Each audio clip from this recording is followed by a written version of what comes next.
додел во делот кога правиме анализа на месечно изнајмување, вредностите се такви. Меѓутоа, трендот и насоката во која што се управуваат недвижностите и рентање на дневна основа, кој што на дневна основа бројките се сосема спротивни од тоа што го кажуваме на месечно ниво, затоа што месечно ниво е долгорочен закуп, а дневна основа е рента која што е на дневна основа. Инвестициски фонд што сега би правела со 250, односно 500 станови до крајот би на го годината? правеле истото што го прават и во обкружувањето. Сега јас не сум навлегувал толку во анализа како они менаџираат во однос на понатамошна нивна инвестиција и што прават, меѓутоа логично е, ако фонд инвестира, логично е прв момент кога ќе дојде да тоа се валоризира, да се зголеми вредности, да се продаде дополнително, ќе го направат по однос на продажба.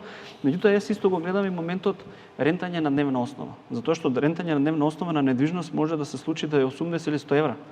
И ако јас имам понуда 500 евра за 30 дена, која е логиката да ја затварам како недвижност, кога имам опција да сето таа недвижност се вратам, да ја вратам како инвестиција многу пократко?